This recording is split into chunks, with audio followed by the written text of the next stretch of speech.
And you're listening to 91.3 FM, WCUW in Worcester, Massachusetts, the Dr. Chris Radio Horror Program. You're not listening to us live on WCUW or live on Radio Free America. Hopefully you're catching this on the Radio Horror YouTube page, where we get a lot of attention for our Fangoria Rest in Peace video, which at the time that we made that was the day after it was announced that Fangoria Magazine had been officially canceled. However, like Jason Voorhees, the analogy there, rising from the grave, Fangoria Magazine has come back. And we have on the show with us one of the people that is going to be responsible for giving us Fangoria 4 times a year, over 100 pages an issue, at $60 for a subscription, plus shipping and handling and taxes and fees and everything else that I'm not fully aware of. You get a new issue of Fangoria Magazine launching, as well as if you were a previous subscriber who got screwed by the old publishers, you get your subscription for free for 1 year. So if you're listening to this and you're not aware of that, if you're not paying attention to geeky websites like the one I'm launching, geekshaming.com, you can go to Fangoria right now, plead your case to them, show them your proof that you were a previous subscriber who got, poorly handled. Let's just say that instead of screwed. You get a free subscription for a year. Isn't that right, Jessica? That is absolutely correct. Anyone that got, stiffed by the previous publisher, we know there's a lot of you guys out there.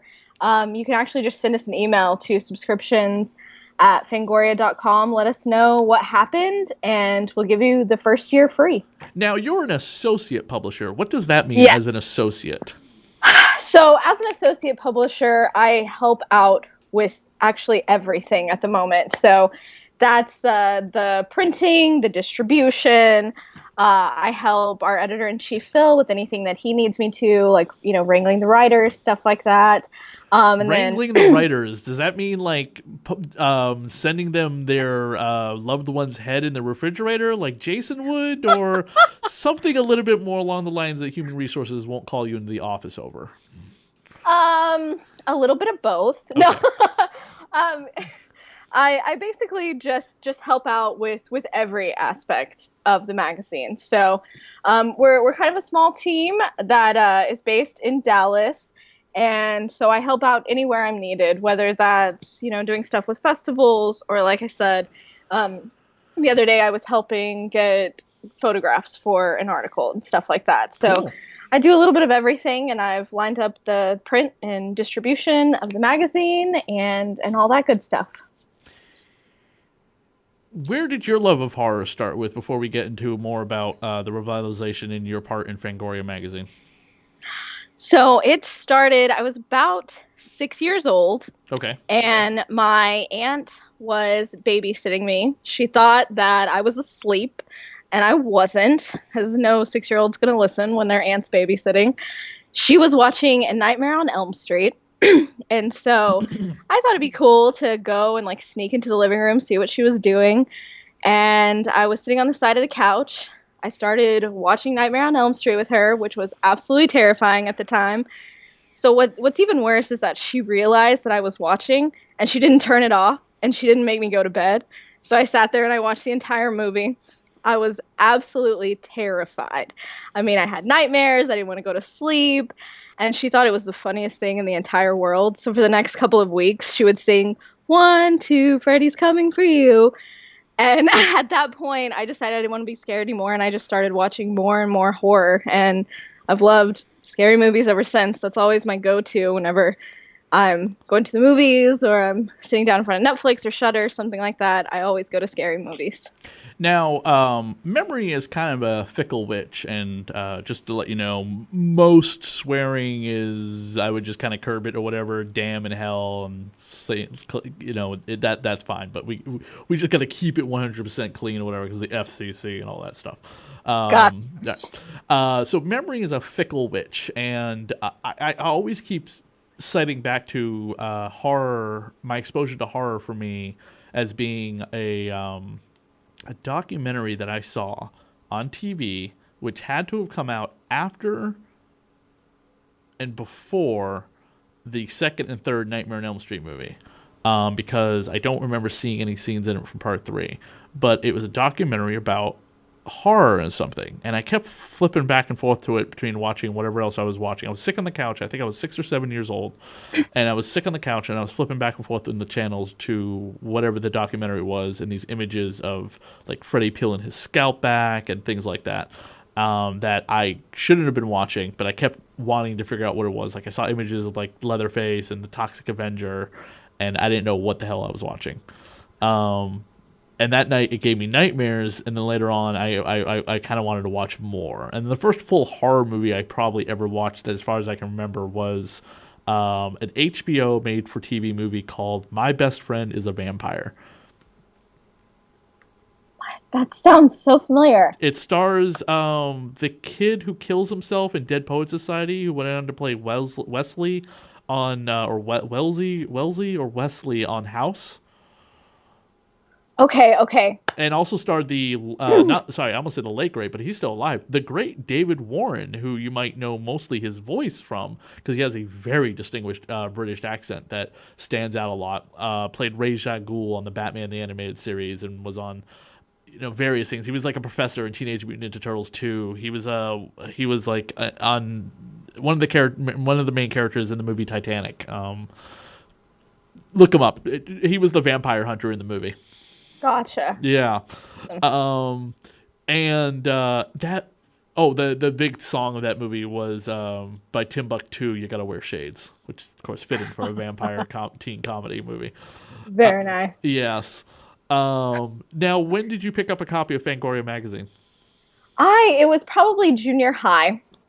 And I was such just a weird kid because, aren't we all in those like preteen, early teen years? And I just never really fit in. And I was sitting in the cafeteria at lunch one day, and a friend of mine had it.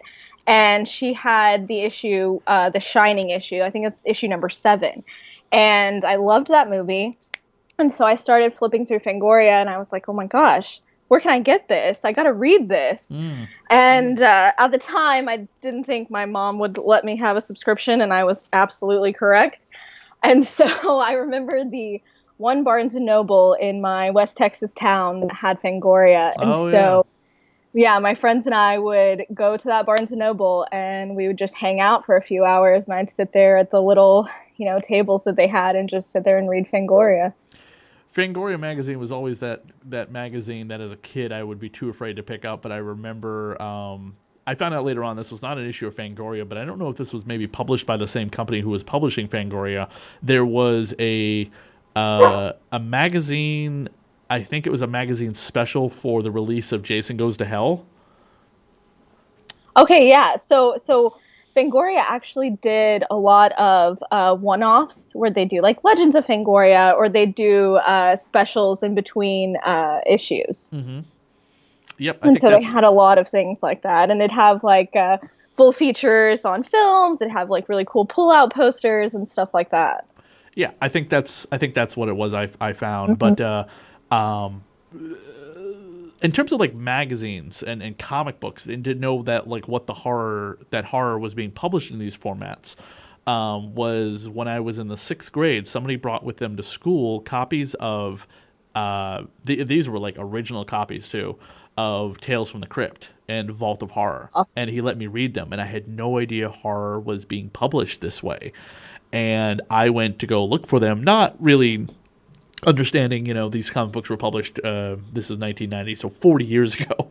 I'm not going to be able to find them, or I'm not going to have the allowance to be able to afford them. But what I did finding is like Ghost Rider and Blade the Vampire Hunter, because this was the early 90s when the comic book industry was booming with like with dark gothic horror superheroes like Blade and Ghost Rider and the Night Watchers, or whatever they were called, Night Stalkers. So that kind of exposed me to horror comic books a little bit more, and then eventually led me to find out what Fangoria was after keep seeing it on the shelf and going, I don't want to look at that. That guy's face is melting off. And then finally picking it up, I think, with John Carpenter's Vampires was in theaters, and the hooker that's in the movie whose name I completely forget, but she's like on the cover, she is like blood dripping out of her mouth, down her chin, over her breasts, over her, short shorts. So amazing. Yes. And so that's one of the things that I really loved about Fangoria as I was growing up too, is I've always been interested in movies and the behind the scenes stuff and how that all works. And so Fangoria was like my go-to place because it had these great interviews, or it had, guys like Tom Savini in it and showing how all the special effects and stuff is done. And so it just opened my mind, and I absolutely loved it and just wanted to keep reading and figuring out how all this stuff was getting made. It's funny you mentioned Tom Savini. We have a horror convention coming up in 2 weeks, Father's Day weekend, called Scaricon, and Tom Savini will be there with Elvira and Dee Snider and Mark Patton and several actresses from the movie Bad Kitty, which just came out and is absolutely terrible. But I thought it was funny they got 3 actresses from that movie to the con. They've been in other things, but it's funny that the one link that these 3 actresses had was Bad Kitty. Oh, that's awesome. I love cons. Where did you get your start in the magazine industry? Have you always been working in entertainment, or did you struggle with a 9-to-5 job for a while? No. So really funny story. So actually I had worked in retail industry for a long time, and what store? I was working in internal auditing and accounting and things like that, which is really boring. And, I was going through a life transition, and I needed a career change. And so I actually answered a Craigslist ad to become Dallas Saulnier's assistant. And so I answered the ad, I sent in my resume, and this was right when Dallas was starting to launch our parent company, which is the film production company, Cinestate. And so I send all my material in, I get a call back, and I pull up to the offices. So our offices on the outside look like houses. Our offices are in these like 1920s old brick buildings. So I show up, the buildings look like houses. I'm freaking out, like, what did I get myself into? Because the Craigslist ad was so vague. It was like, movie producer seeks assistant. And I was like, okay, well, whatever. Yeah. So I think you can find most of these ads on Pornhub.com. Exactly. So I'm calling my mom, and I'm like, what do I do? Do I like go in? And she was like, I don't know, maybe you should leave. Should I go to Victoria's Secret first? So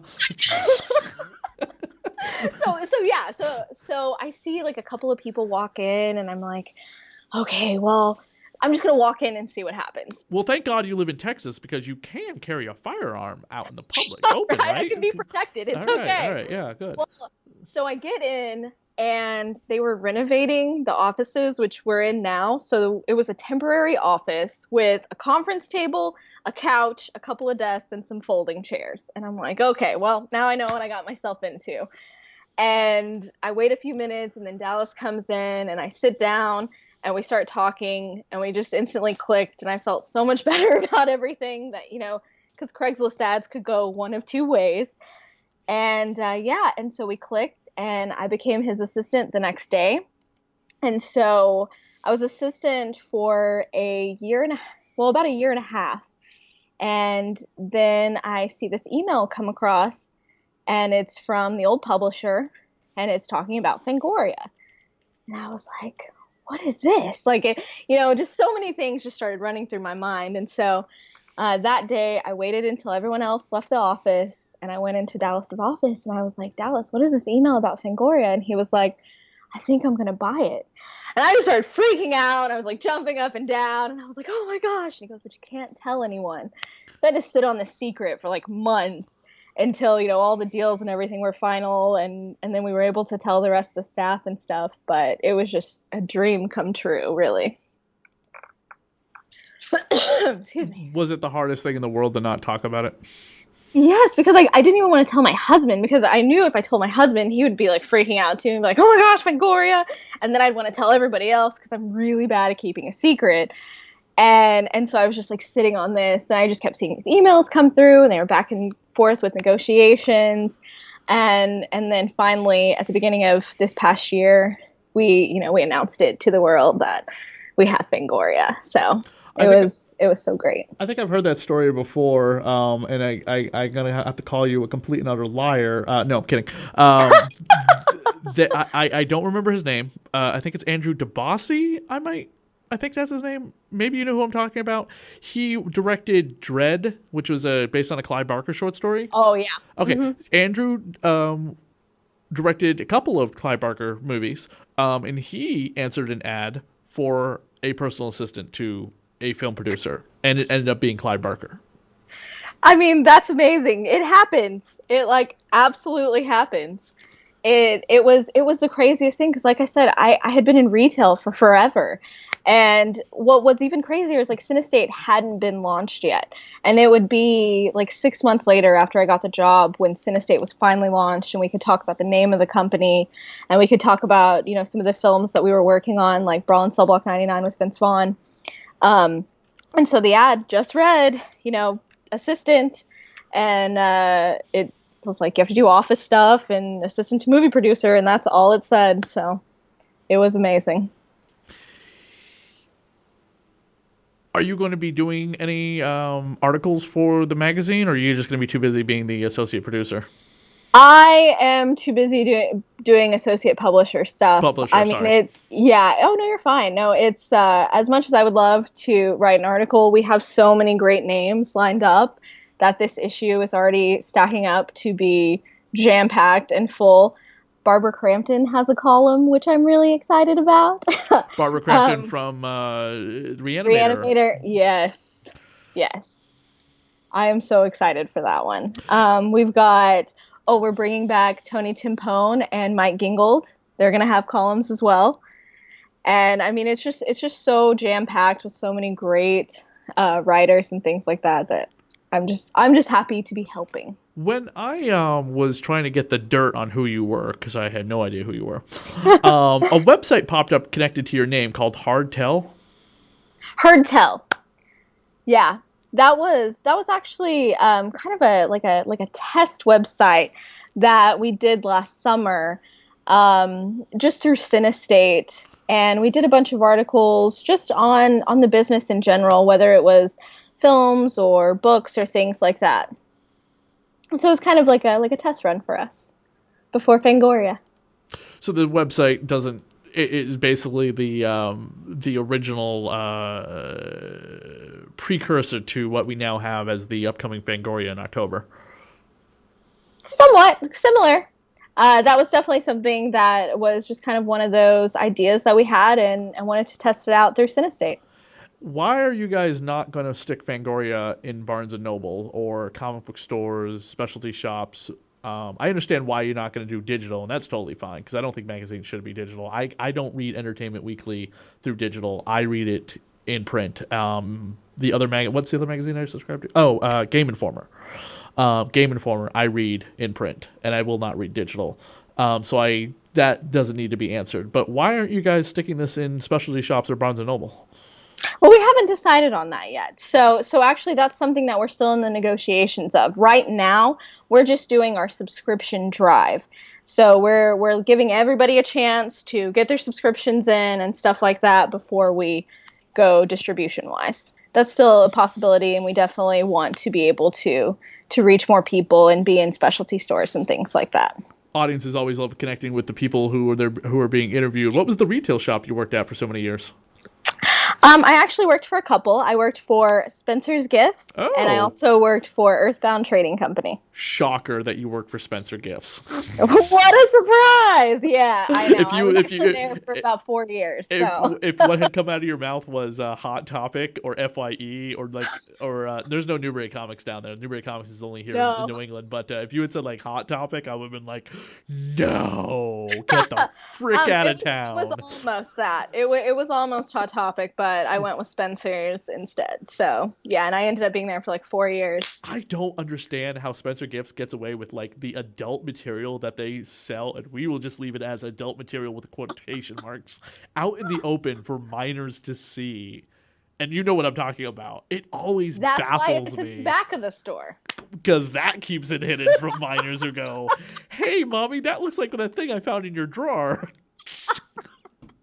Yeah, that was always one of the struggles as I, was a store manager. I was helping out at other stores, was trying to figure out, a creative way where you couldn't see it from, because every mall has rules, and especially in Texas, you can't be able to see the like back section of the store as you're walking by. So we'd have to come up with really creative ways to make sure that certain things weren't able to be seen, whether from the windows or whether, the front door. So that was always fun.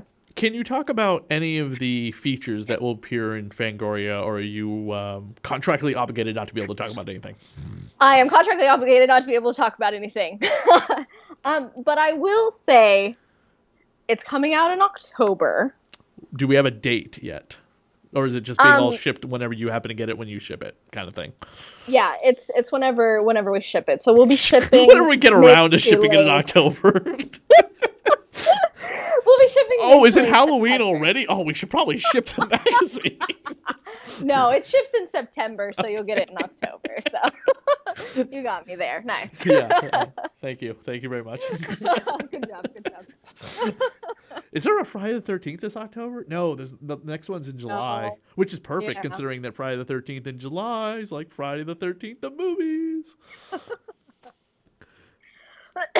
It'd be interesting if on Friday the 13th you guys release something about the magazine, just kind of a marketing idea that I'm giving you and should get credit for. Just interesting idea. I like that. I'll pass that on. Definitely. And I'll make sure to credit you. Dr. Chris's Radio of Horror. Thank you very much. Who is running your social media, by the way? Because they're on point. They are doing it. They are not slacking that shit whatsoever.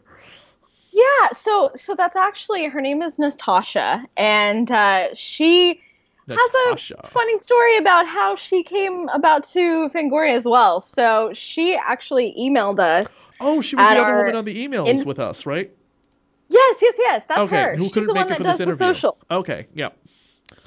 Yeah, so she actually emailed us info@Fangoria and was like, hey, I'm a huge horror fan. I'm actually in Dallas, and Dallas Sonia, our CEO, was like, hey, do you want to come talk to us? She had a great resume and had been in production and things like that before, so she came and talked to us, and we were like, come run our social, and she's done a fantastic job so far. So you guys had a job listing on Indeed, and unfortunately the stipulation was you had to live in Dallas, and I was pissed. Oh, yeah. Yeah, that was one of those where you had to be in the office. I know. Yeah, I don't know what the job. I don't remember what the job was for, but it got passed on to me from a couple different people. Passed it on to me saying, "Hey, you should apply to this." And I'm like, "Hey, I don't live in Dallas." It was for a marketing assistant. We were looking for an assistant. I would have moved in a freaking heartbeat. I'll keep that in mind. Bye, Massachusetts. My girlfriend probably would love that, considering she's from Texas. That happened to me 2 years ago. Famous Monsters of Filmland was looking for a new social media runner, and I emailed the shit out of that job. I didn't get a response until like a week later. And I don't mean I kept emailing the same job link. I just emailed them several different ways, be like, hey, I'm very interested. This is my resume. Please get back to me, yada, yada, yada. And they said that we just don't think you're the right part for this job. And that lit a fire underneath me so hard of being like, did you even effing bother to look at anything I sent you that I have done over the last almost, at this point, it was 9 years. I have done, and I've worked in the Radio of Horror and so on and so forth, yada, yada, yada, everything about the show.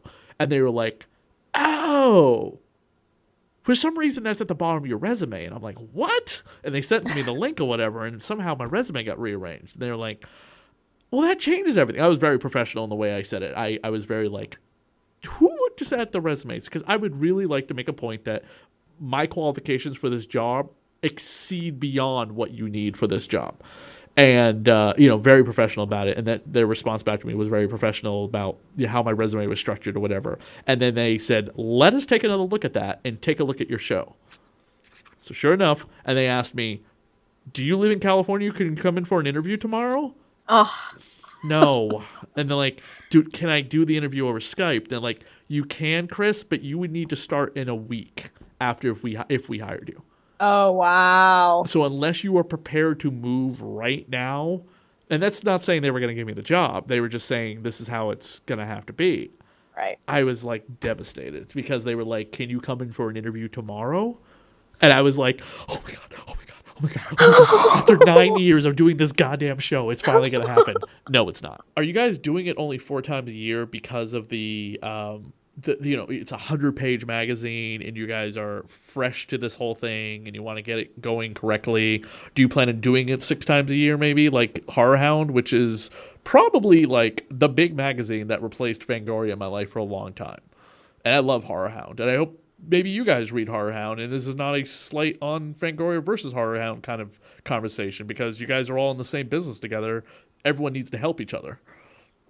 Absolutely. Everyone does need to help each other. We actually subscribe to all the other magazines. Of course you do. So, yeah. What are they not doing that we can do? No, we want to be supportive of everyone. It's such an important community to just, everyone relies on their support and, picking up, ideas from other people and stuff like that. So it's important to us. But the reason we're doing it quarterly is because it's going to be, how do I say this? I like how you're whispering it. How do I say this with nobody hearing me? I like secrets. Secrets are fun. Yeah, doing the hand motions too. I'm trying to remember everything that's supposed to be secret that I can't share yet. It's what Dallas doesn't know won't fire you. Well, yeah, but he can hear it later. Is he really gonna listen? Come on, it's just us. It's just us girls. Come on now. No, it's just so the issues of Fangoria are going to be, I don't want to use the word different, because we're using a lot of things and ideas and columns and stuff like that from the old magazine as well, but we're focusing on this being a collector item. So not necessarily like a book, but close to a coffee table book. It's between like a coffee table book and a magazine. It's the best way that I can kind of describe it, which I know is super vague. But it's going to have a thicker paper stock. It's going to have a thicker cover and things like that. So it's going to be something that we're jam-packing so much into each magazine, and it's going to be limited ads too. So that's why we're doing it quarterly, because of the content that we're putting into the magazine. Is that good? No, that's fine. And I wish I could give you more, but... No, I understand. You can't talk about anything, so we'll have to have you back on after the first issue's out, so then you can just start being like, okay, so this is what we're doing, and let's talk about the first issue. And this one, and this one, and this one. You guys used to have like a Fangoria radio. Do you guys plan on getting back into radio, or you guys just want to be a magazine and only a magazine? Well, we plan on kind of dabbling into everything. So recently, over the past couple of weeks, we've done some announcements. We have Fangoria Presents, which we're doing film and books and eventually audio under. And we just announced 2 of our books. Our first Fangoria Presents book is Our Lady of the Inferno by Preston Fossil. Did I tell you I produced 3 erotic fiction horror audiobooks, just to pass it on there? Oh, hey! Well, hey now. I mean, we do want to get into audio as well, so cool. Something to keep in mind. Yeah, I mean, we're doing a whole line of Fangoria Presents books, so... There you go. There you go. Are they all original content? They are, yes. Any writers that you can name? Yes. So our first book that we announced is content you can talk about that you're not going to get fired over. No, I can talk about these. I can tell you a little bit about them. Okay. So both Fangoria Presents Book 1 and Book number 2 in our series are coming out in September. That's when they'll be published. The first one is Our Lady of the Inferno by Preston Fossil. Cool. And the second one is My Pet Serial Killer by Michael Seidlinger. My Pet Serial Killer. Interesting. Yes. So I don't want to give too much away, but they are horror crime thrillers with strong female leads. So I'm very excited about both of those. Very, very cool. Yes. And then we also are doing Fangoria Presents Films. And we announced our first one, which we'll be shooting hopefully in the fall, called Satanic Panic, which was written by Grady Hendrix. You might know him from Paperbacks from Hell. Oh, neat. Yes. So I'm very excited about all of the stuff that we have lined up for Fangoria. So it's not just the magazine, it's books, it's films, and eventually audio as well. Real quick, going back to your website, heardtell.com, you had a link on here, which I thought was hilarious, about Lifetime movies, The Modern Grindhouse. And I had a film critic on the show, and before we even started talking about horror movies, we had a 20-minute discussion about some of the atrocities of Lifetime movies. And one of them I brought up was Mother May I Sleep with Danger, the original and the vampire lesbian remake, which I could not believe I have seen both versions of. And I was like, you want to watch some real trash? You need to watch Mother May I Sleep with Danger, which was about a serial killer that the chick falls in love with, or the remake, which is about a vampire girl that the chick falls in love with. And by the way, the connection between the two of them, besides the title being a remake, is Tori Spelling played the girl who falls in love with the serial killer in the original, and now plays the mother of the daughter, who she finds out is not only a lesbian, but also in love with a vampire. So she loves necrophilia too. I love that you've seen both of those. So like that's great. Hey, listen, I was 1996. We all love Tori Spelling, and then when I heard that James Franco was announced to be the producer and writer of this movie, I was like, okay, I need to watch this. Yeah. One of my favorite Lifetime movies was actually Tori Spelling was in it also. I can't remember the title of it, but she played a cheerleader. That there's this girl who's like the awkward shy girl, and she wants to become popular, and she wants to be a cheerleader and all this kind of stuff. So she tries to get in all these groups and befriend Tori Spelling, because Tori Spelling plays popular cheerleader. Well, Tori Spelling doesn't want to have anything to do with her. She makes fun of this girl, and the girl ends up murdering her in like a parking lot, or oh my I can't remember if it was a parking lot or in front of the house. And it's this whole like police investigation about trying to figure out the murder. I absolutely loved that because it was on Lifetime, and I was like 12 years old when I was watching it. I was like, it's a Lifetime slasher. I love it. Did you ever see the 1980s Disney Sunday night movie, The Watcher in the Woods? No, I haven't seen that one. Oh my God! You need to find this film as the working for Fangoria Magazine. Seriously, this is a messed up Disney movie, and it I don't remember the original actors are in it.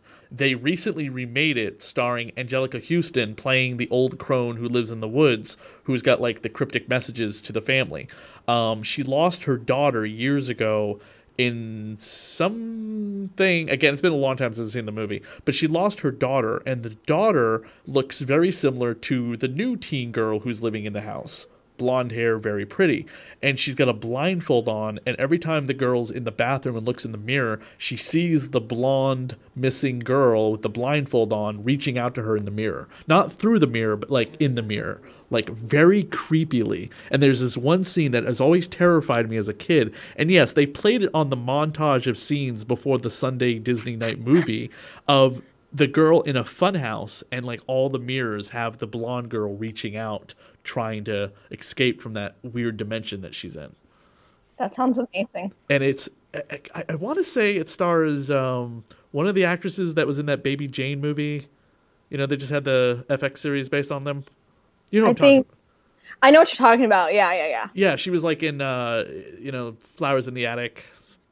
Right. You're right, that actress. Right. I want to say, I think it's that actress who plays the old crone who's living in like the woods, who's kind of like the old man in the Monster Squad. You think she's a creepy evil person, but she's not.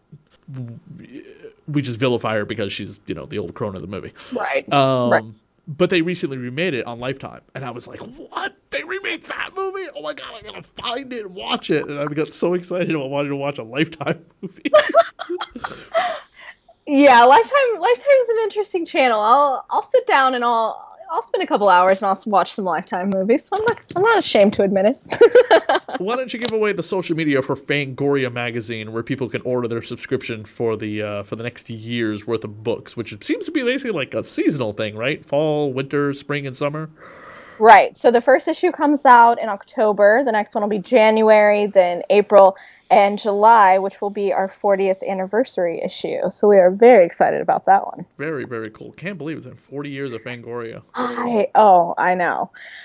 So they can order at fangoria.com, or they can find us on Twitter, Instagram, at Facebook, at Fangoria. It's fantastic. Well, super simple. We really appreciate you coming on the show and talking to us about the return of Fangoria Magazine, Jessica. Well, thank you so much for having me and chatting with me. Appreciate it. If you, again, were missing this episode or you weren't able to catch it in its entirety, it will be up on the Radio Horror YouTube channel eventually soon, within the next week or so. Thank you, everybody. Thank you.